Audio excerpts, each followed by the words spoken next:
நான் ரொம்ப பெரிய தப்பு பண்ணிட்டேன் என் லைஃப்ல. இப்போ வரைக்கும் ஒரு செகண்டும் நான் அதை நினைச்சு ரொம்ப ஃபீல் பண்றேன். அன்னைக்கு நைட்டு நான் அந்த டிசிஷன் எடுக்காம இருந்திருக்கலாம்னு சொல்லிட்டு இந்த 2.5 வருஷம் நான் சீரியல் போனதை ஃபுல்லா நான் உனக்கு தான் கொடுத்துருக்கேன். அது நான் ஒரு நாள் கூட நான் ஏண்டா அப்படின்னு நான் சொல்லி நினைச்சதே இல்லை. நான் உனக்கு அவ்வளோ உண்மையா இருந்தேன். யாராவது ஒருத்தர் எனக்கு ஃபோன் பண்ணி பேசுறீங்களா, இல்ல நீ என்ன சமாதானப்படுத்தணும்னு ஏதாவது ஒரு ஸ்டெப் எடுத்து வச்சியா? என்ன அட்லீஸ்ட் நிம்மதியா விடுடா. உனக்காக போய் என் அம்மாவெல்லாம் விட்டுட்டு வந்தேன் நான். எனக்கு எங்க அம்மா எவ்வளவு பிடிக்கும் உனக்கு தெரியும். எனக்கு எங்க அம்மா இல்லாம தூக்கம் வராது. அவங்கள என் பக்கத்துல படுத்துட்டு இருந்தவங்கள கையெடுத்து விட்டுட்டு உனக்காக வந்தேன் நான். எங்க இருந்து ஸ்டார்ட் பண்றதுன்னே சுத்தமா தெரியல.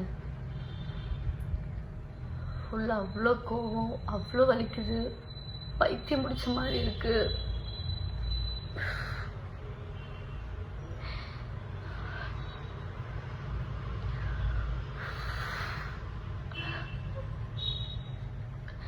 சரி, ஓகே, நான் அழுவாம என்ன விஷயம்ன்றத டக்குன்னு சொல்லிடுறேன். நான் ஆதின்னு ஒருத்தனை லவ் பண்ணேன், மேரேஜ் பண்ணேன். மேரேஜ்னா ப்ராப்பர் மேரேஜ் கிடையாது, ரெஜிஸ்டர் மேரேஜ் பண்ணேன். எல்லாரையும் கூப்பிட்டு வச்சுட்டு அப்படிலாம் நான் பண்ணல. நான் வீட்டை விட்டு வந்துட்டேன். அவனுக்காக என் ஃபேமிலி, ஃப்ரெண்ட்ஸு, அப்பா, அம்மா, தம்பி எல்லாரையுமே விட்டுட்டு நான் போயிட்டேன். அவன் ஒரே ஒரு ஆளை நம்பி நான் போயிட்டேன். அது போகிறதுக்கு முன்னாடியே சார் வந்துட்டு நல்லா அது இதுன்னு பேசினாரு. பிஸ்னஸ் பண்ண போகிறேன், அதை பண்ண போகிறேன்னாரு. நான் அவனை ரொம்ப நம்பிட்டேன். ஐயோ, லவ் பண்ணுற பையன், இனிமேல் இவன் மட்டும்தான், நம்ம லைஃப்பில் வேறு யாரும் வரக்கூடாது, இவன் தான் அப்படின்ட்டு இருந்தேன். அப்போது அவன் பேசுனதெல்லாம் நம்பி அவன் இது ஆயிடுச்சு, லாஸ் ஆயிடுச்சு அப்படின்னு அடிக்கடி சோகமாக உட்காருவான். நான் பைத்தியக்காரி மாதிரி நான் போட்டிருந்தது எல்லாத்தையும் எடுத்துகிட்டு போய் கொடுத்துட்டேன் அவனுக்கு. செயின், கம்பல், நான் போட்டிருந்த ரிங்கு, காலேஜ் படிக்கும் போது எல்லாமே எடுத்துகிட்டு போய் கொடுத்துட்டேன். எல்லாம் எடுத்துகிட்டு போய் கொடுத்துட்டு சார் வந்துட்டு அப்போவே அந்த கேமிங் அது இதுன்னு சொல்லி போட்டிருக்காரு. எனக்கு அது தெரியாது. வீட்டில் ஒன்றா நான் ஒன்றுத்துக்கும் காணாமல் போனதுக்கு சாக்கு சொல்லிகிட்டே இருந்தேன். ஒரு கட்டத்தில் தெரிஞ்சு போச்சு. வீட்டில் தெரிஞ்சு அவனை கூப்பிட்டு திட்டி அடித்து நல்லா பயங்கர அடி வாங்கினான் அவனுக்காக. வீட்டில் அடித்து எல்லாம் பண்ணாங்க. பார்த்தா எடுத்துகிட்டு போய் எல்லாத்தையும் விற்றுட்ருக்க அப்படின்னு சொல்கிறான் என்கிட்டயே. நீ மற்றவங்கிட்ட போய் சொல்லு நடிடா, நான் உன்னை நம்பி தான் நான் கொடுத்தேன், எனக்கே தெரியாமல் அது எப்படி பண்ணேன்னு சொல்லி கேட்டு அது ஒரு பெரிய பிரச்சனை போச்சு. நான் அப்போ காலேஜ் ஃபஸ்ட் இயர் படிச்சுட்டு இருந்தேன். வீட்டில் தெரிஞ்சு போய் இப்படி உன்கிட்டயே நகை வாங்கிட்டு இப்படிலாம் பண்ணிகிட்ருக்கேன், அந்த பையன் கரெக்டான பையன் கிடையாதுன்னா அவ்வளோ சொன்னாங்க, அவ்வளோ அடித்தாங்க, திட்டினாங்க. கேட்கல, யார் பேசுமே கேட்கல. நான் இல்லை அவனா அப்படின்ட்டு இருந்தேன். அப்புறம் நம்மளை வந்து பிரிச்சுருவாங்க, நம்ம ஒரு சைன் போட்டுட்டா நம்மளை யாருமே வந்து பிரிக்க முடியாது அப்படின்னு சொன்னான். எனக்கு அப்போ 21 தான் ஏஜ். அப்போ நான் ரொம்ப பெரிய தப்பு பண்ணிட்டேன் என் லைஃப்ல. இப்போ வரைக்கும் ஒரு செகண்டும் நான் அதை நினைச்சு ரொம்ப ஃபீல் பண்றேன். அன்னைக்கு நைட்டு நான் அந்த டிசிஷன் எடுக்காம இருந்திருக்கலாம்னு சொல்லிட்டு போயிட்டேன். நான் போனா அவங்க வீட்லயுமே வந்து சேர்த்துக்கல. ஃபுல்லா அவனோட அங்க இங்கன்னு கோவில், சாப்பிடாம தூங்காம ட்ரெஸ் மாத்தாம ஃபுல்லா சுத்திட்டு நான் அந்த ட்ரெஸ்ஸோடவே நான் இருந்திருக்கேன். அப்புறம் அவங்க வீட்டில் ஒரு கட்டத்தில் வந்துட்டு சரி ஓகே அப்படின்னு சொல்லிட்டாங்க. போயிட்டு என்னால் அங்கே இருக்க முடியல. ஏன்னா இவன் வேலைக்கு போகல, நான் அவங்க வீட்டில் இருக்கேன். அவங்க வீட்டில் இருக்கவங்க அவங்க வேலைக்கு போயிட்டு வந்துட்டு எங்களுக்கு சாப்பாடு போட்டுட்ருக்காங்க. எனக்கு அது பிடிக்கல. நம்ம போகலாம், நம்மளை பார்த்துக்கலான்னு சொல்லிட்டு நான் கூட்டிகிட்டு வந்துட்டேன். சென்னைக்கு வா, நம்ம போகலாம், நம்ம வேலை பார்த்துக்கலாம் அப்படின்னு சொல்லிட்டு. அதுக்கு முன்னாடியே நான் ஸ்கூல் காலேஜ், நான் 10th படிக்கும் போதுலேருந்து மாடலிங்கு, ஷார்ட் ஃபிலிம்னு 10th படிக்கும் போதுலேருந்து நான் எல்லாமே பண்ணியிருக்கேன். நான் 10th +1 படிக்கும் போது வெப் சீரிஸ் பண்ணியிருக்கேன். அப்பத்துலேருந்தே எனக்கு இதுதான் நம்ம பண்ண போகிறோம் அப்படின்றது மைண்டில் இருந்துச்சு. காலேஜ் படிக்கும் போது நிறைய ஆப்பர்ச்சுனிட்டிஸ் வந்துச்சு. ஆனால் அம்மா வந்துட்டு இப்போதைக்கு நீ பண்ணாத, டிகிரி முடின்னு சொன்னதுனால நான் எதுவுமே பண்ணவே இல்லை. அப்போ வந்ததுக்கப்புறமா தான் இந்த மாதிரி சீரியல் சான்ஸ் கிடச்சிது. சீரியல் பண்ணேன். நைட்டு பகல்னு சின்ன மருமகளுக்காக நான் அவ்வளோ கஷ்டப்பட்டிருக்கேன். நான் என்னோடய எஃபர்ட் ஃபுல்லாக போட்டு நான் வந்துட்டு அதில் ஏதோ அது எனக்கு தெரியாததெல்லாம் தெரிஞ்சுக்கிட்டு நடிக்க தெரியல அது இதுன்னு வந்துச்சு. கான்ட்ரவர்சி எல்லாத்தையும் தாண்டி இப்போது ஏதோ சின்ன மருமகள்ன்ற ஒரு நல்ல சீரியலில் நான் இருக்கேன். அது பிகினிங் ஸ்டேஜ்லேருந்தே இவன் கூட இருக்கான். ஆனால் இவன் எதுவுமே பண்ணல. நான் மட்டும்தான் வீட்டில் வேலைக்கு போயிட்டு இருந்தேன். எங்ககிட்ட ஒன்றுமே கிடையாது. கொஞ்சம் கொஞ்சமாக வீடுன்னு போய் எல்லாமே ஒரு பொருளாக வாங்கி ஒரு ப்ராப்பர் வீடாக எல்லாமே அப்படி ஃபுல்லாகவே ரெடி பண்ணது எல்லாமே நான் ஒருத்தி வேலைக்கு போனதுனால மட்டும்தான். நான் நைட்டு பகல்னு கஷ்டப்பட்டு அந்த காசெல்லாம் நான் உனக்கு தான் செலவழிச்சிருக்கேன். ஏன்னா நீ எனக்கு வேணும், உனக்காகன்னு இந்த 2.5 வருஷம் நான் சீரியல் போனதை ஃபுல்லாக நான் உனக்கு தான் கொடுத்துருக்கேன். அது நான் ஒரு நாள் கூட நான் ஏண்டா அப்படின்னு நான் சொல்லி நினச்சதே இல்லை. நான் உனக்கு அவ்வளோ உண்மையாக இருந்தேன். அதுவும் போனதுக்கு அப்புறமா தான் இந்த மாதிரி கேஸ் இருக்குன்னு சொல்லி சொன்னேன். சரி ஓகே, ஃபியூச்சரில் அது நமக்கு பிரச்சனை இருக்கக்கூடாதுன்னு நான் தான் அந்த கேஸை வந்துட்டு திருப்பி இது பண்ணி சரி பண்ணணும்னு சொல்லி அந்த கேஸ்க்காக எவ்வளோ கடன் வாங்கி எவ்வளோ கொடுத்துருப்பேன். இப்போ வரைக்கும் நான் அந்த கடனை கட்டிக்கிட்டு இருக்கேன்டா. ஆனால் அசால்ட்டா நீ வந்து பேசிட்டு போற. எனக்கு புரிய மாட்டேங்குது. நீ என்ன தைரியத்துலடா சுத்திக்கிட்டு இருக்க? கொஞ்சம் கூட ஒரு கில்ட் ஃபீல் இல்ல, ஒரு போயிட்டோன்ற வருத்தம் இல்ல. எனக்கு மட்டும் நீ நேர்ல கிடைச்சன்னு வச்சுக்கோ. இல்ல பெரியவா மாதிரி பேசுறல, கோர்ட்ல பாத்துக்கிற நீ கோர்ட்டுக்கு வரியா? ஒரு வாட்டி இயரிங்க்கும் கவுன்சிலிங்க்கு மீடியேஷனுக்குன்னு ஷூட்ல அவ்வளோ சண்டை போட்டு அந்த டேட்டுக்கு நான் பெர்மிஷன் வாங்கி அவ்வளோ தூரம் வெயில்னு பார்க்காம ஒரு வாட்டி நான் போய் அங்கே போய் லைன்ல போய் நின்று எனக்கு தேவையாடா இதெல்லாம்? உன்னை லவ் பண்ணுற ஒரு காரணத்துக்காக இப்போ வரைக்கும் கஷ்டப்பட்டுக்கிட்டு இருக்கேன்டா நானு.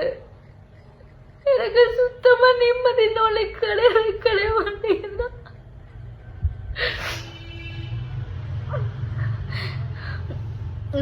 நான் வந்துட்டு குழந்தை சாக்லேட் கொடுத்து என்ன சமாதானப்படுத்துறீங்க வீடியோ போட்டு. என் பெர்மிஷன் இல்லாம எப்படா நீ போடுவேன்? அந்த ஒரு வீடியோ போட்டோ எடுத்தது எல்லாமே நான் தான். நான் உன்னை நம்பிதானே இருந்தேன், உன்னை நம்பிதானே அந்த போட்டோஸ் எல்லாம் எடுத்தேன். எப்படி என் பெர்மிஷன் இல்லாம உங்ககிட்ட போனும் இல்லாம எப்படி அந்த போட்டோஸ் எல்லாம் எடுத்த? உனக்கு போன்ல எல்லாமே தெரியும். உன்னோட பிரெயினை எந்த மாதிரிலாம் யூஸ் பண்ணணுமோ அதுக்கெல்லாம் யூஸ் பண்ணாம இப்படி சில்லறத்தனமான வேலைக்கெல்லாம் யூஸ் பண்ணி போட்டோஸை ஃபுல்லாக எடுத்து அதை ஃபுல்லாக போட்டு ஒரு சிம்பத்தி கிரியேட் பண்ணி சேத்தாவோட புருஷன். நல்லா இருக்குல்ல உனக்கு இந்த டைட்டில்? சீ, வெக்கமா இல்ல உனக்குலாம்? நீ யாரு? உன்னை யாருக்காச்சும் தெரியுமாடா? நீ வேலைக்குன்னு ஒன்று போயிருக்கியா? ₹1 அருமை தெரியுமாடா உனக்கு? நீ வேலைக்குன்னு ஒன்று போய் கஷ்டம்னா என்னன்றத பார்த்து அந்த ₹1 நீ வந்து பார்த்துருந்தீன்னா இன்னைக்கு இப்படியெல்லாம் உட்காந்து பண்ணிட்டு இருக்க மாட்டேன். எவ்வளோ பேரோட ஏமாத்திட்டு இருக்க. அதாவது என்னன்னா, நீ இவ்வளோ பேர் ஏமாத்துன, எனக்கு அது தெரிஞ்சிச்சு, நான் அதுலேருந்து வெளியே வந்துட்டேன், டிவோர்ஸ் கேஸ் கொடுக்குற எல்லாம் ஓகேடா. வந்ததுக்கு அப்புறமாவும் திருந்தாம இப்போ வரைக்கும் எவ்வளோ பேர் ஏமாத்திக்கிட்டு இருக்கடா. ஏண்டா ஜூனியர் ஆர்டிஸ்ட் வச்சு பேசுறாங்களா? அதாவது நீ யாரை வேணாலும் ஏமாத்தலாம், எத்தனை வாட்டி வேணாலும் ஏமாத்து, ஒரு நாள் நீ மாட்டுவேன்னு உனக்கு தெரியாதா? எனக்கு புரிய மாட்டேங்குது நீ என்ன தைரியத்துல சுத்துற. அதுவும் நான் சத்தியமா உங்க அம்மாவெல்லாம் நான் அவ்வளோ நம்பினேன்டா. நான் அவங்கள என் ஃபேமிலி மாதிரி பார்த்தேன்டா. நான் வந்துட்டேன், சரி யாராவது ஒருத்தர் எனக்கு ஃபோன் பண்ணி பேசுறீங்களா, இல்ல நீ என்ன சமாதானப்படுத்தணும்னு ஏதாவது ஒரு ஸ்டெப் எடுத்து வச்சியா? உட்காந்துட்டு ஒரு இதுல இன்டர்வியூ கொடுத்துட்டு இருக்க, என்கிட்ட பேசுறா. என்கிட்ட பேசுனியாடா நீ? அப்போ ஏன் நான் எங்க ஷூட்டுக்கு போறேன் என்ன பண்ற உனக்கு தெரியாதா? என்கிட்ட வந்து பேசுனியா நீ? உங்க வீட்டுல இருந்து ஒரு போன் கூட எனக்கு வரலடா. நான் வரும்போது கூட உங்ககிட்ட நான் எங்க வீட்டுக்கு கூட தெரியாம உங்ககிட்ட பேசிட்டு வந்தடா. லாஸ்டா நான் வரும்போது எப்படிடா உனக்கு இப்படிலாம் பண்ண தோணுது? நீலாம் மனுஷனே கிடையாதுடா. எக்ஸ் ஒய்ஃப் சொல்லக்கூடாது. ஓ ஒய்ஃப் நான். டேய் நீ வேணான்னு சொல்லிட்டுனா நான் டிவோர்ஸ் வரைக்கும் வந்துட்டு இருக்கேன். என்னானாலும் பரவாயில்ல, இது என்ன எக்ஸ்ட்ரீம் போனாலும் பரவாயில்ல, என்னானாலும் பரவாயில்லன்னு சொல்லிட்டு நான் இப்போ வரைக்கும் அதுக்காக ஃபைட் பண்ணிக்கிட்டு இருக்கேன்டா. நீ வேணான்னு சொல்லிட்டு நான் ஃபைட் பண்ணிக்கிட்டு இருக்கேன். உனக்கு அது தெரியுதா? எனக்கு நீ வேணாம், எனக்கு உன்ன பிடிக்கல. இப்படி ஒரு கேவலமான ஜென்மம் என் லைஃப் பார்ட்னரா எனக்கு தேவையில்ல. அதுக்கு என்ன கெட்ட பேர் வந்தாலும் பரவாயில்ல, என்ன ஆனாலும் பரவாயில்ல. இது வரைக்கும் நீ பண்ணாதது ஒன்றும் புதுசா பண்ண போறது இல்ல. உங்ககிட்ட என்ன இருக்கோ, என்ன ப்ரூஃப் இருக்கோ, என்ன நீ பண்ண முடியுமோ பண்ணு, சரியா? எல்லாத்துக்குமே நான் ரெடியா இருக்கேன். ஆனா நீ இப்ப வரைக்கும் திருந்தாம எல்லாரும் இன்னும் ஏமாத்திக்கிட்டு இருக்க பாத்தியா? அதெல்லாம் பார்க்கும் போதெல்லாம் என்னால முடியலடா. ஐயோ கடவுளே. அப்புறம் நீங்க பாக்குறவங்க எல்லாருக்கும் ஒரு விஷயம் சொல்றேன். சார் வந்து இன்டர்வியூல ஒரு இன்டர்வியூல ஒரு கதை ஒண்ணு சொல்லிக்கிட்டு இருக்காரு. அந்த கதையில எது உண்மை எது போயின்னு நான் சொல்றேன். தாமரமா உன்னை கூப்பிட்டு வாப்பா கேம் விளாடலான்னு சொல்லி கூப்பிடுறாங்களா? அவங்களுக்கு ஏதாவது தெரியுமா? போன்ல இன்ஸ்டாகிராம்ல ஏதாவது தெரியுமா? அந்த கேம் அந்த வெப்சைட் எதுக்குள்ள போகணும்னாச்சும் தெரியுமா? ஆனா நீ அதுல கரைச்சு குடிச்ச வேண்டா. உனக்கு எல்லாமே தெரியும். உன்னை நம்பி அவங்க போனை எதுக்கு உங்ககிட்ட கொடுக்குறாங்க? உன்னை நம்பி தானே கொடுக்குறாங்க. அவங்களுடைய account number, ATM card password எல்லாமே உனக்கு தெரியும். அவங்க இன்ஸ்டாகிராம் ஐடி, அதுக்குள்ள ஒரு இதுக்கு என்னென்ன பாஸ்வேர்டு வச்சிருக்காங்க எல்லாமே தெரியும். எல்லாத்தையும் ஈஸியா மாத்திடுவேன். நீ தான் ஒரு 5 நிமிஷம் போனை வாங்கிட்டு எல்லாத்தையும் முடிச்சு விட்டுருவியே. அவங்க வந்து உன்னை கூப்பிட்டு கேம் விளையாடி ஃபர்ஸ்ட் டே அவங்க வின் பண்ணாங்க, செகண்ட் டே நீங்க வின் பண்ணீங்க, அப்புறம் லாஸ் ஆயிடுச்சு. என்னடா என்னடா கதை சொல்ற? வேற நல்ல கதை எழுதிட்டு வாடா. ஏண்டா நீ ஒருத்தர் சொல்லாம அவங்களுக்கு தெரியாதுடா எதுவுமே. எனக்கு தெரியும். நான் அவங்க கிட்ட சொல்லியிருக்கேன். இந்த விஷயம் உனக்கு கூட தெரியாது. நான் அவங்க கிட்ட சொல்லியிருக்கேன், முன்னாடியே சொல்லியிருக்கேன். இவன் முன்னாடி அந்த மாதிரி கேம் விளையாடிட்டு இருந்திருக்காமா, அது எனக்கு ஒரு வாட்டி தெரிஞ்சு நான் சண்டை போட்டு அன்னிலிருந்து அதுக்குள்ள போகவே கூடாதுன்னு சொல்லி நான் சொல்லியிருக்கேமா அப்படின்னு நான் அதை பத்தி சொல்லியிருக்கேன். கோவா போனப்போ அந்த விஷயத்த வந்துட்டு போலாமா பாப்பான்னு கேட்டதுக்கு நான் அவங்கள ஸ்டாப் பண்ணேன். அப்படி இருக்கவங்க வாப்பா வாப்பான்னு சொல்லி உனக்கு கூப்பிட்டு போய் வாப்பா வாப்பான்னு கேம் விளையாடினாங்களா? ஆதி போதும் ஆதி, ஸ்டாப் பண்றா. எவ்வளோடா பண்ணிக்கிட்டே இருப்ப நீ? ஒருத்தரோட பாவம் வாங்கிட்டே இருக்கடா, இன்க்ரீஸ் ஆயிட்டே இருக்குடா. இவ்வளவு பேரோட பாவம் இருந்தா நீலாம் வாழவே முடியாதுடா. நீ எவ்வளவு நீ இதுல வர நல்லது பண்ணி அந்த பாவத்தால கழிச்சுக்கிறியா அப்படின்னு அதை சொல்றியாமே. இப்படி பண்ணா நீ இப்படி பண்றது இப்படி பண்ணா சரியாயிடுமாடா? நீ அதுக்கு திருந்தணும்டா நீ ஆனா திருந்தாத ஜென்மமா இருக்கியே. எப்படி நாங்கெல்லாம் வந்துட்டு ஒண்ணு வச்சு ஃபேமஸ் ஆயிட்டு இருக்கோம். ஏண்டா இத்தனை வருஷம் அவங்க பார்க்காதது, இத்தனை வருஷம் அவங்க ஃபேமஸ் ஆகாதது உன்னை வச்சு பேசி ஆளாளுக்கு வியூஸ் ஏத்திக்கிறாங்க, ஃபேமஸ் ஆயிக்கிறாங்களா? சரி நீ ஒருத்த வரல, அவங்க என்ன பண்ணிருப்பாங்க? நீ சோசியல் மீடியால நீ ஒருத்த வரல, ஸ்வேதா புருஷன்னு சொல்லிட்டு எங்கேயும் போய் நீ சொல்லாம இருந்தா அவங்க என்ன பண்ணிருப்பாங்க?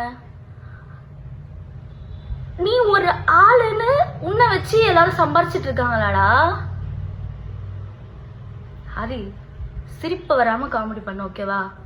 பயங்கரமா சிரிப்பு வருது, எல்லாருமே சிரிச்சுக்கிட்டு இருக்காங்க. நீ இனிமே சொல்றதா இருந்தா நல்ல ஸ்டோரி இன்னும் கொஞ்சம் கிரியேட்டிவா யோசிச்சு அப்படி சொல்லுங்க, சரியா? அப்புறம் நிறைய சொல்லணும்னு வந்தேன்டா,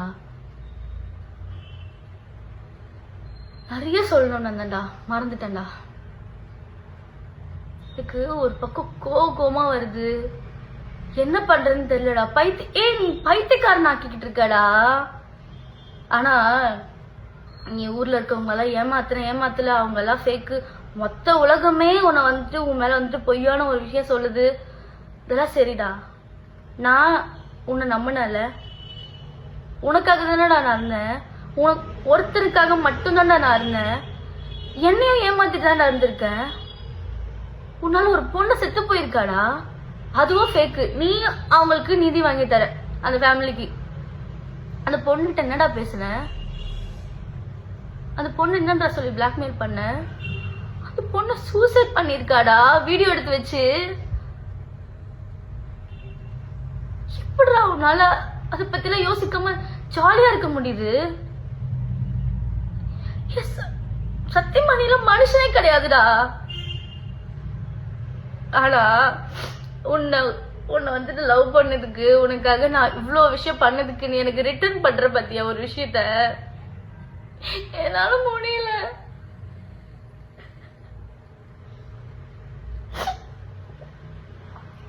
என்னால நிம்மதியா வேலை பார்க்க முடியல. எங்க போனாலும் நிம்மதியா இருக்க முடியலடா.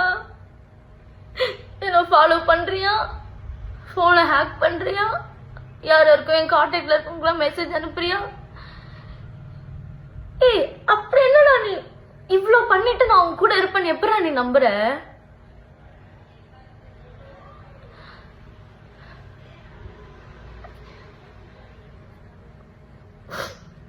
என்ன அட்லீஸ்ட் நிம்மதியா விடுடா. இத பாரு, என்ன ஆனாலும் பரவாயில்ல, நான் இதை வேணான்னு டிசைட் பண்ணிட்டு வந்திருக்கேன். நான் உனக்கு குழந்தை கிடையாது. சுத்தி இருக்கவங்க எல்லாரும் சொல்றத சரிங்கன்னு தலையாடிட்டு பண்றதுக்கு உன் கூட நான் 2 வருஷம் குப்பை கொட்டிருக்கேன்டா. நீ என்ன சுச்சுவேஷனுக்கு என்ன பண்ணுவ ஏது பண்ணுவேன்னு கொஞ்சமாச்சும் எனக்கு தெரியாது? நீ இவ்வளவு போட்டுக்கிட்டு இருக்கிய ஒரு டிராமா, அதுல கொஞ்சமாச்சும் எனக்கு தெரியாதா எது உண்மை எது பொய்யா இருக்கும்னு? என்ன நினைச்சுக்கிட்டு சரி அப்பா நீ சொல்ற மாதிரி பிரில்லியன்ட் தான், நானு ஊர்ல இருக்க கதையெல்லாம் நான் வந்து சொல்றதெல்லாம் நம்பிட்டேன்னா, அதனாலதான் இவ்வளவு நாளா என்ன நீ வந்து முட்டாளாக்கிட்டு இருந்திருக்க. ஆனா உங்ககிட்ட கெஞ்சி கேட்கிறேன்டா, தயவு செஞ்சு நிம்மதியா விடுற. என்ன இப்படி டார்ச்சர் பண்ணாதடா. நான் எதனா பண்ணணும்னு எனக்கு பயமா இருக்குடா.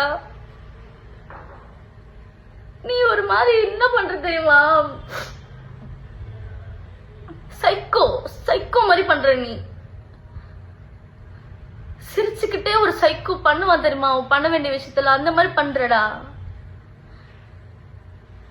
நீ பண்றப்ப அவங்க வீட்டுல இருக்கவங்களுக்கும் போகும்டா. ஆனா எல்லாரும் சொல்றாங்க, எல்லாருமே சேர்ந்து ஃபேமிலியோட தான் பண்றீங்க எல்லாம் சொல்றாங்க, நானும் பாக்குறேன். ஆனா அவங்களாம் பாவம்டா அவங்க வீட்டுல இருக்கவங்களும். ஆனா இப்படி உங்க அம்மா தாண்டா உனக்கு எடுத்து வச்சிருக்கா. உங்க அம்மா தாண்டா இப்படி ஒருத்த காலேஜ் படிக்கும் போதோ ஸ்கூல் படிக்கும் போதே ஃப்ராடு தனம் பண்றா, இவ்வளவு ஏமாத்திட்டு சுத்திட்டு இருக்கான்னு தெரிஞ்சிருந்ததுன்னா அப்பவே உனக்கு ஏதாவது பண்ணிருக்கணும்டா. உன்னை இவ்வளவு நாள் வந்து சப்போர்ட் பண்ணிட்டு நீ பண்ற தப்புக்குள்ள கூடவே வந்துட்டு இருக்காங்க பாரு. உங்க மீடியால இந்த இன்டர்வியூ எல்லாம் எடுக்கிறீங்க தெரியுமா, அவங்க கிட்ட நான் தயவு செஞ்சு கேக்குறேன், தயவு செஞ்சு அவன் ஒரு ஆளுன்னு சொல்லிட்டு உட்கார வச்சு இன்டர்வியூ எடுத்துட்டு இருக்காதீங்க. 10 பைசாக்கு பிரோஜனம் கிடையாது. உங்களுக்கு வியூஸ் வேணும் இல்லை வந்து கண்டென்ட் வேணும், கொஞ்ச நாளைக்கு நீங்க போடணும் அப்படின்னு சொல்லிட்டு இந்த மாதிரி தப்பான ஒரு விஷயத்த, கேவலமான ஒரு ஜென்மத்தை வந்துட்டு நீங்க வந்து என்கரேஜ் பண்ணாதீங்க. அவருக்கு திருந்த மாட்டான், அவன் இப்படியேதான் இதை கண்டினியூ பண்ணிக்கிட்டு இருப்பான். ஆனா நீ பண்ற எல்லாம், நீ யாரை ஏமாத்தலாம், போலீஸ் ஸ்டேஷன்ல இருக்கவங்களை ஏமாத்தலாம், கோர்ட்டை ஏமாத்தலாம். கோர்ட் வந்துட்டு லா அண்ட் ஆர்டர் தான் நீ சார் மதிப்பீங்கல்ல? எப்படி சார் நீங்க லா அண்ட் ஆர்டர்லாம் மதிப்பீங்க? ஃபர்ஸ்ட் நீங்க கோர்ட்டுக்குன்னு ஒன்று போகணும். உங்க கேஸ்கா இருந்தாலும் சரி, இல்லை உங்க ஒய்ஃபோட கேஸ்கா இருந்தாலும் சரி, நீங்க கோர்ட்டுக்கு போய் அட்டென்ட் பண்ணணும்.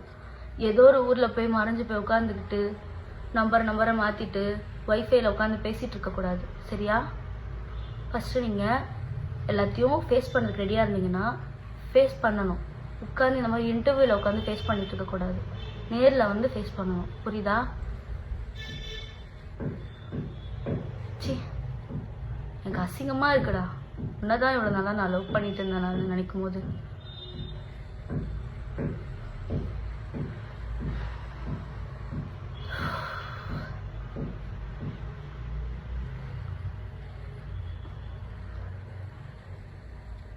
நான் இப்படி ஒரு விஷயத்த பண்ணவே கூடாதுன்னு இருந்தேன். நீ என்ன வேணாலும் பேசிட்டு போ, உனக்கா வந்து தெரியும் நம்ம பண்ணிட்டே இருக்கோம், தப்பு பண்ணிட்டே இருக்கோம்னு சொல்லி என்னைக்காச்சும் ஸ்டாப் பண்ணுவ, நிப்பாட்டுவ, திருந்துவ அப்படின்னு நினைச்சிட்டு இருந்தேன். என்ன திருந்தவே மாட்டேன். அதனாலதான் இன்னைக்கு நானே ஓகே, நீ என்னடா சொல்றது, நானே சொல்றேன்னு சொல்றேன். என்ன வேணாலும் பண்ணிக்கோ, சரியா? ஆனால் நான் உன்னால் ரொம்பவே மென்டலி அஃபெக்ட் ஆகிருக்கேன். நீ மென்டல் ஆக்கிக்கிட்டு இருக்காடா என்ன? உன்னால பைத்தியம் பிடிக்குதுடா எனக்கு. நான் நல்லா தூங்கி எத்தனை நாளாச்சு தெரியுமாடா உனக்கு? நான் சரியா சாப்பிட மாட்டேங்கிறேன், தூங்க மாட்டேங்கிறேன், வெயிட் போட்டுட்டு போகுது நான் சரியா சாப்பிடாம. என்னால ஃபுல் ஃபோக்கஸ்டா ஒரு வேலையை பண்ண முடிய மாட்டேங்குதுடா. நீலாம் மனுஷனா இருந்தா உனக்கு தெரியும் ஆப்போசிட்ல இருக்கவங்க ஃபீலிங்ஸ் எப்படி இருக்கும், அவங்க ஃபீலிங்ஸை மதிக்கணும்னு உனக்கு தெரியும். நீலாம் மனுஷனே கிடையாதுடா. உனக்கு சாப்பாடு போட்டவங்களையும் நீ பேசுவ. ஏண்டா வாய்க்கு செம்ம பேசுறிய எல்லார பத்தியும். தாமரமா இன்னைக்கு அவங்க என்ன வேணாலும் பேசிட்டு போட்டேன்டா, உன்னை பத்தி தப்பா கூட சொல்லிட்டு போட்டோம். உனக்கு மனசாட்சின்னு ஒண்ணு இருக்கும்ல. அவங்க எத்தனை நாள் நமக்கு யாருமே இல்லாதப்போ அவங்க கூட நின்று இருக்காங்க, நமக்கு சாப்பாடு போட்டிருக்காங்க. அதெல்லாம் உனக்கு அவங்கள பத்தி பேசும்போது வாயில வரும்போது ஒரு வாட்டி கூட உனக்கு தோணாதாடா? இந்த மாதிரி பண்றதுக்கெல்லாம் சுத்தமா வரமாட்டேங்குதுடா. எப்படி நமக்கு ஒரு விஷயத்த பண்ணவங்க அவங்க நமக்கு என்ன வேணாலும் கெடுதல் பண்ணிட்டு போட்டோம், திருப்பி அவங்கள வந்துட்டு பேசுறதுக்கெல்லாம் வாய் கூசல அவனுக்கெல்லாம். இப்ப நான் இதை பேசினா வந்து அவங்க எனக்கு சப்போர்ட் பண்ணி பேசினாங்கன்னு சொல்லுவேன். என்ன வேணாலும் சொல்லிக்கோடா. உன்னால நிறைய ஒரு நல்ல ஒரு ஹார்ட்டை, நல்ல ஒரு சோலை, நல்ல ஒரு மனுஷங்களை உன்னால நான் இழந்துட்டேன்டா. ஆனா நீ பண்றதுக்கெல்லாம் உனக்கு ரிட்டர்ன் நல்லா வரப்போதாது. நீ நினைச்சிட்டு இருக்கியா நீ ஊர்ல இருக்கவங்களுக்கு ஜஸ்டிஸ் வாங்கி தர? அப்புறம் எங்க அது வேலை பாக்குற அசிஸ்டன்ட் டைரக்டர்? எந்த படத்துல இருந்து சீரியல் அசிஸ்டன்ட் டைரக்டர் உன்னை வேலைக்கு வச்சிருக்காங்க? ஏன்டா இப்படி பொய்க்கு மேல பொய் சொல்லிட்டு இருக்க? போதும்டா, நிப்பாட்டுடா, நிம்மதியா இருக்க விடுறா. நீ நிம்மதியா உன் வேலைய பாருடா. உன் வேலைய பாக்குறத விட மத்த எல்லாமே பண்ணுவ நீ. ஆனா என்ன இந்த மாதிரி ஆக்கிட்டல, பைத்தியம் முடிச்ச மாதிரி ஆக்கி வச்சிட்டல என்ன? உன்னால பைத்தியம் முடிச்ச மாதிரி இருக்கேன் நானு. என்னால ஒழுங்கா வேலை பார்க்க முடியல, நான் குண்டாயிட்டேன்னு வர எல்லாரும் சொல்றீங்க தெரியுமா? நான் ப்ராப்பரா சாப்பிட்டு தூங்கி ரொம்ப நாள் ஆச்சு. டேப்லெட்ஸ் எடுத்துட்டு இருக்க, தூக்கம் வரலனா. ஆனா நான் உன்னை லவ் பண்ணதுக்குள்ள நீ ரிட்டர்ன் எனக்கு இப்படி நல்ல ஒரு கிஃப்டா எனக்கு கொடுத்துட்டு இருக்கடா. எப்படிடா உனக்குலாம் மனசு வருது?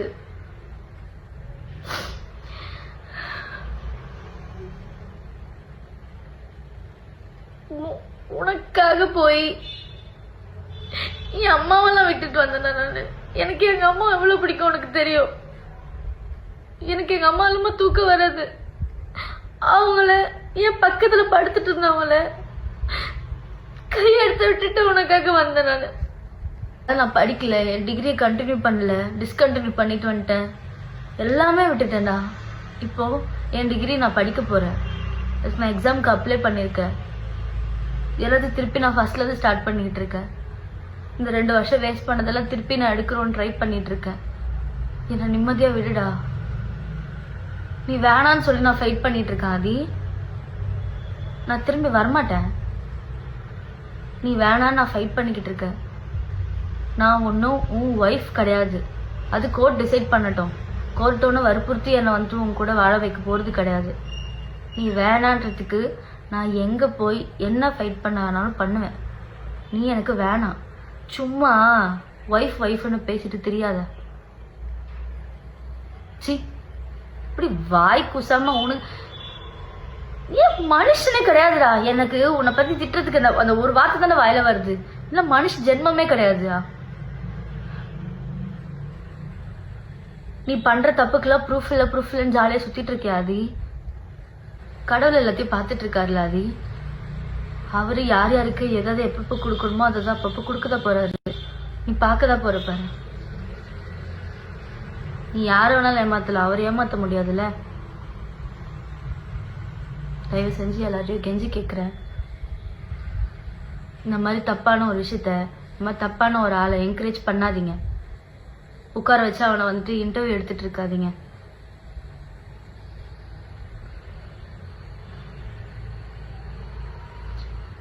எனக்கு நான் உன்னால மென்டல் மாதிரி ஆயிட்டு இருக்கேன். என்னால நீ பண்ற டார்ச்சர்ல நான் ஏதாவது பண்ணிக்க போறேன்டா. உனக்கு புரியுதா? எங்க வீட்டுல பயப்படுறாங்க நான் ஏதாவது பண்ணிப்பணும்னு.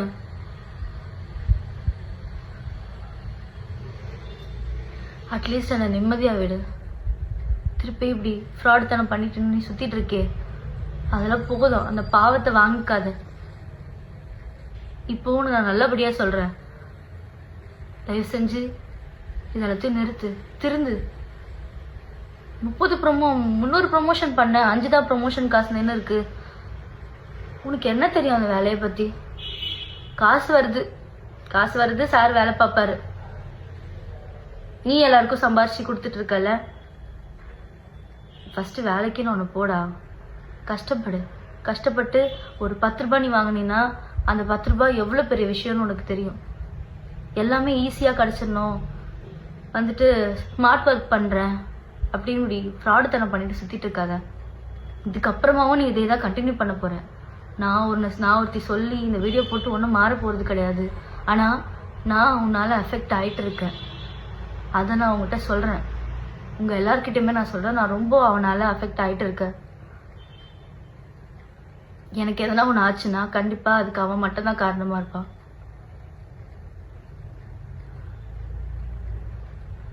நிம்மதியா விட்டுடா. எல்லாரையும் உன் வேலையை பாருடா, திருந்துடா.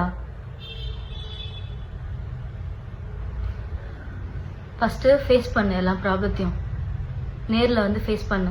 எங்கேயோ போய் உட்காந்துக்கிட்டு ஒய்ஃபைல பேசிக்கிட்டு சிம் கார்டை மாற்றிட்டு பெங்களூரில் இன்டர்வியூக்கு வாங்கன்னு கூப்பிட்டுட்டு இப்படி உட்காந்துட்டு இன்டர்வியூவில் கொடுத்துட்டு இன்டர்வியூவில் பேசிகிட்டு இருக்காத.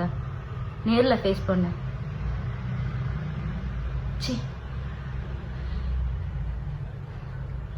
உன்னெல்லாம் என்ன சொல்றதுனே தெரியலடா எனக்கு. உன்னை லியோ செத்து போயிட்டாரு, இப்ப பார்த்திபனா நீ உன்னை நீ இந்த ரேஞ்சுக்கு வச்சு பேசிட்டு இருக்கடா. இவ்வளோடா நீ, இவ்வளவுதான். ரொம்பலாம் அப்படிலாம் வச்சு பேசாத. அவ்வளவு பேர் ஆள்லாம் கிடையாது நீ. ஒருத்தவங்களோட ஃபீலிங்ஸ, மனுஷங்களை, மரியாதை, இது எதுவுமே உனக்கு வந்து எப்படி மதிக்கணும், இது எதுவுமே உனக்கு தெரியாது. உனக்கு இது எதுவுமே சொல்லி கொடுத்து வளர்க்கல. என்னெல்லாம் அதெல்லாம் சொல்லி கொடுத்து வளர்த்துருக்காங்க. நான் சின்ன வயசுல இருந்து எப்படி வளர்ந்துருக்கேன் எல்லாமே எனக்கு தெரியும். என்னை சுத்தி இருக்கவங்களுக்கு தெரியும் என்னை எப்படி எல்லாம் சின்ன வயசுல இருந்து வளர்த்தாங்க. ஆனா என்னை இவ்வளோ வளர்த்து உன்கிட்ட போய் நான் வந்துட்டேன் பத்தியாடா. அதை நினைச்சாதான்டா எப்படி வளர்ந்த பொண்ணு தெரியுமாடா நானு.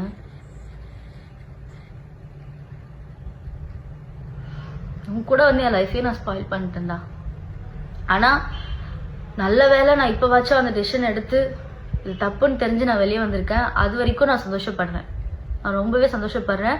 நீங்க நிறைய பேர் எனக்கு டிஎம் அனுப்பிச்சிட்டு இருக்கீங்க எனக்காக ஃபீல் பண்ணி. நான் அதெல்லாம் பார்க்காம இல்லைன்னு எல்லாத்தையுமே பார்த்துட்டு இருக்கேன். மெசேஜ் எல்லாம் நான் பார்த்துட்டு இருக்கேன். நான் இப்படி ஒரு டிசிஷன் எடுத்ததுக்கு நான் ரொம்பவே பெருமைப்படுறேன்.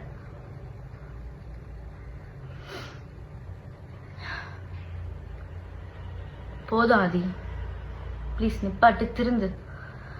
கவர்மெண்ட் போலீஸ் தயவு செஞ்சு இவன் மேலே என்ன ஆக்ஷன் எடுக்கணுமோ, இந்த ஃப்ராடை வந்துட்டு இன்னும் இப்போ இது போய் கண்டினியூ பண்ணாமல் இருக்காமல் இருக்கிறதுக்கு நீங்கள் என்ன பண்ணணுமோ அதை பண்ணுங்க தயவு செஞ்சு. எனக்கு நீ டிவோர்ஸ் கொடுக்கல, அது நீ கோர்ட்டில் வா. கோர்ட்டில் வந்துட்டு நீ ப்ரூஃப் வச்சுருக்கீங்களா சார்? நோ ப்ரூஃப்லாம் வச்சுருக்கீங்களாமே. கோர்ட்டில் வந்துட்டு இயரிங்னு ஒன்று அட்டன் பண்ணிவிட்டு அந்த ப்ரூஃப்லாம் கொடுங்க. நம்ம அதை கோர்ட்டில் பார்த்துக்கலாம். லா அண்ட் ஆர்டர் தான் வந்துட்டு உங்களுக்கு வந்துட்டு கரெக்டான தீர்ப்பு சொல்லல. நீங்கள் கோர்ட்டில் வந்துட்டு அதை வந்து ப்ரூவ் பண்ணுங்கள். இப்படி உட்காந்து இன்டர்வியூ கொடுத்துட்டு அதை ப்ரூவ் பண்ணிட்டு இருக்காதீங்க, சரியா? கோர்ட்டில் வந்துட்டு பாருங்கள். போதும், உன்னை பற்றி நான் இவ்வளோ பேசிகிட்டு இருக்கேன். அவ்வளோ பெரிய ஆளே கிடையாது நீ. உட்காந்து தேவையில்லாமல் உன்னை பற்றி இவ்வளோ நேரம் உட்காந்து பேசிகிட்டு இருக்கேன். நான் இதில் அஃபெக்ட் ஆகிருக்கேன். எனக்கு நான் ஏதோ 5 நிமிஷம் நான் பேசிட்டு நான் கட் பண்ணிடுவேன்னு நினச்சேன். ஆனால் இப்படி என்கிட்ட இருக்க ஃபுல் எமோஷன் அப்படி வெளியே வரும்னு நான் நினைக்கல. அது உள்ள ஒரு மாதிரி அப்படி இருந்துச்சு. இப்போ ஃபுல்லாக வெளியே வந்ததுக்கப்புறம் எனக்கு ஒரு மாதிரி நிம்மதியாக இருக்குது. இதான் நான் அவனை பற்றி போகிற லாஸ்ட் வீடியோ. இதுக்கப்புறம் அவனை பற்றி பேசி தேவையில்லாமல் இன்ஸ்டாகிராமில் இவரை வச்சு நம்ம வந்து வியூஸ் எல்லாம் நம்ம ஒன்றும் ஏற்றிக்க வேணாம். நம்ம வேறு ஏதாவது நல்லதாக போட்டு நம்ம வியூஸ் ஏற்றிக்கலாம். இவ்வளோதான் இந்த விஷயத்தை நான் சொல்ல வந்தேன்.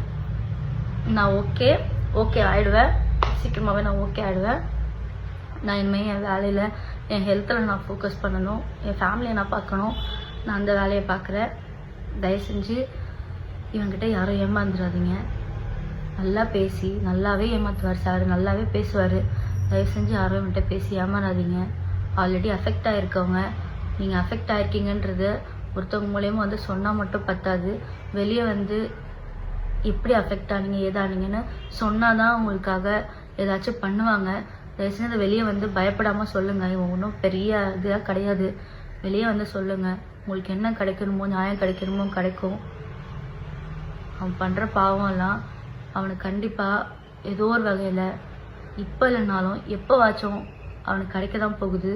அதனால யாரும் எதுக்கும் ஃபீல் பண்ணாதீங்க. நாமெல்லாம் உண்மையாகவே நம்ம மனசு அப்படி இருந்திருக்கு, அதனால தான் இப்படி நம்ம ஏமாந்துருக்கோம். ஓகே பரவாயில்ல, போச்சு. அதுக்கெல்லாம் வந்து ஃபீல் பண்ணாதீங்க. காசு தானே நம்ம சம்பாரிச்சிக்கலாம். அவன் கேவலமானவன், அசால்ட்டாக ஒரு நம்மளை ஏமாற்றிட்டு சம்பாதிக்கிறவன். அவனை வந்துட்டு கடவுள் வந்துட்டு இன்னும் அப்படி விட்டுட்டு இருக்காருன்னா நமக்கு எப்போ கொடுக்கணுமோ கடவுள் அதை அப்பப்போ கொடுப்பாரு. நீங்கள் எதுவும் ஃபீல் பண்ணாதீங்க. நல்ல வேலை இப்படி ஒரு இவனால் இவ்வளோதான் அஃபெக்ட் ஆகிருக்கும், இவ்வளோதான் நமக்கு பாதிப்பு இருக்குன்னு நினச்சி சந்தோஷப்படுங்க. அப்புறம் வந்துட்டு இதை வந்துட்டு நான் என்னோட புலம்பலுக்காக மட்டும்தான் நான் இந்த வீடியோ போடுறேன். இதை வந்துட்டு பார்த்து தயவு செஞ்சு யார் யார் என்னென்ன பண்ணணுமோ அதெல்லாம் பண்ணுங்க. ஓகே நான் ஓகே ஆயிடுவேன் நினைக்கிறேன். ஓகே ஆயிடுவேன்.